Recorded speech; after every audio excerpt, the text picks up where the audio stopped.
अगर आपका जन्म ज्येष्ठा नक्षत्र में हुआ है तो ये भी एक गंडमूल नक्षत्र है।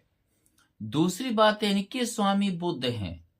6 नक्षत्र में एक ज्येष्ठा भी गंडमूल नक्षत्र है। अगर आपका ज्येष्ठा नक्षत्र के पहले चरण में जन्म हुआ है तो आप समझिए कि आप विद्वान होंगे, आप में विद्वता होगा, लेकिन आपका जीवन बहुत ही संघर्षशील व्यतीत होगा। बहुत ही संघर्ष करने के बाद आप समझिए कि उन्नति की ओर जाएंगे। हालांकि आप संघर्ष से जल्दी पीछा छुड़ाने वाले में से नहीं होंगे। हर चीज को झेलने की कैपेसिटी आप में बहुत ज्यादा होगी। आप शून्य से समझिए अगर अपना जीवन स्टार्ट करें तो भी आप बहुत आगे रहेंगे, बहुत ही आगे आप बढ़ेंगे। दूसरी चीज क्या है कि आप जितना मेहनत करेंगे भाग्य भी आपका उतना ही साथ देना शुरू करेगा। आपको पिता का साथ बहुत ही कम प्राप्त होगा। पिता का समझिए कि आर्थिक स्थिति खराब भी रह सकती है। पिता की आर्थिक स्थिति से आपको कोई विशेष लाभ नहीं होगा। आपको अपने भरोसे ही समझिए कि अपना करियर को बनाना पड़ेगा, लेकिन आप अपने भरोसे अपना एक स्ट्रॉन्ग करियर को बनाएंगे। एक समझिए कि बहुत ही मजबूत करियर को खड़ा करेंगे। दूसरी चीज क्या है कि आप समझिए किसी भी बात को एकदम बहुत अंदर तक समझने की कोशिश करेंगे। आप उस धर्म को, बात को या किसी भी चीज को बहुत ही अंदर तक समझेंगे, गूढ़ रहस्य को जानने की प्रवृत्ति करेंगे। अगर आपका जन्म ज्येष्ठा नक्षत्र के द्वितीय चरण में हुआ है तो ये समझिए कि आप अपने कारण अपने काम को बिगाड़ लेंगे। आप समझिए कि अपने कारण जो है अपना किया हुआ कार्य को बिगाड़ लेंगे। दूसरी बात क्या है कि यहाँ पर आपकी जो वाणी है वो सही नहीं रहेगा। आप किसी को कुछ भी जो है उल्टा सीधा बोल देंगे। दूसरी बात क्या है, बर्दाश्त की क्षमता आप में कम रहेगी। तीसरी चीज क्या है कि आप हालांकि संघर्षशील रहेंगे, संघर्ष करेंगे और अंतिम छोर तक संघर्ष करने के बाद उस चीज को प्राप्त करने की आप क्षमता रखेंगे।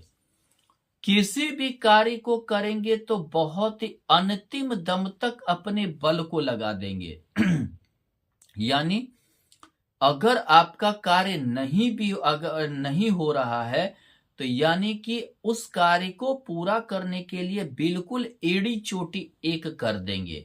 चाहे जितना भी पैरवी लगाना पड़े, पैगाम लगाना पड़े, पीछे नहीं हटेंगे। दूसरी बात क्या है कि आपका समझिए काम के प्रति हालांकि आप कम्युनिकेशन आपका बहुत अच्छा रहेगा। यानी कि बहुत कम शब्दों में आप किसी को समझाने में सफल रहेंगे। दूसरी बात क्या है, बहुत ही गंभीरता पूर्वक आप किसी भी प्रोडक्ट, किसी भी चीज का आप वर्णन करेंगे और बहुत ही कम शब्दों में आप उन्हें समझा देंगे। और अपने व्यापार में आप सफलता हमेशा सफल रहने की कोशिश करेंगे। कभी कभी आपके जीवन में आश्चर्य भी होगा।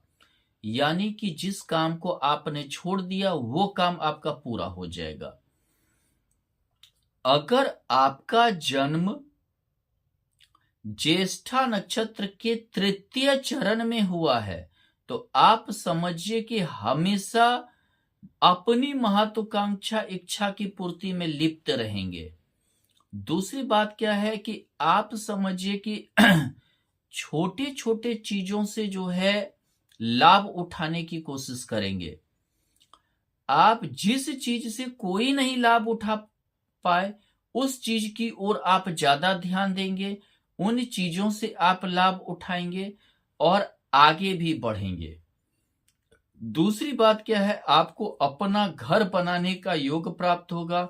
बड़े भाई से आपको लाभ मिलेगा। ये समझिए कि आप बड़े भाई छोटे भाई जो भी हो, भाई बहन से आपको बहुत ज्यादा लाभ प्राप्त होगा। आप हर चीज को बोलने में, समझने में, ये दोनों में आप एक्सपर्ट रहेंगे।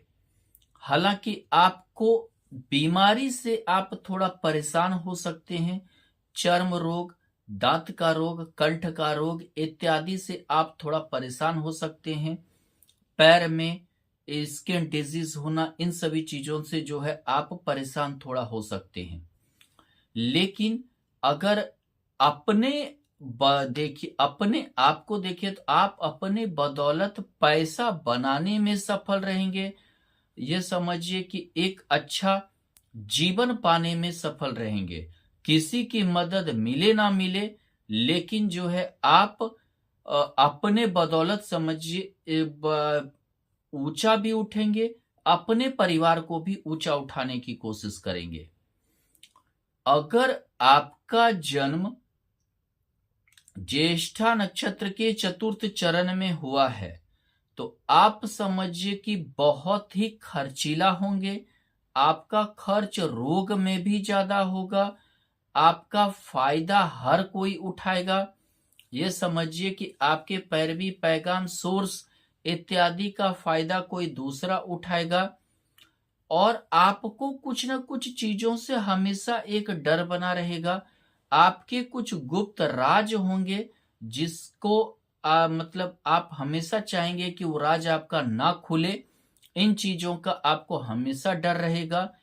आप किसी भी चीज के बड़े योजना पर काम करेंगे, निवेश भी करेंगे, लेकिन कभी कभी आपका ज्यादातर चांस रहेगा आपको, आपका अगर निवेश डूबने का और आपके बर्बादी का, दिवालियापन का ज्यादा चांस रहेगा। अगर आप किसी दूसरे के बातों पर आकर काम करते हैं तो निश्चित आपको घाटा होगा। अगर आप अपने बातों पर आकर करते हैं तो आपको निश्चित लाभ होगा। पत्नी से आपके अच्छे संबंध नहीं रहेंगे। पत्नी से आपके बहुत ही खराब संबंध रहेंगे। पत्नी भी रोगी होगी और उसके कारण आप परेशान भी रहेंगे।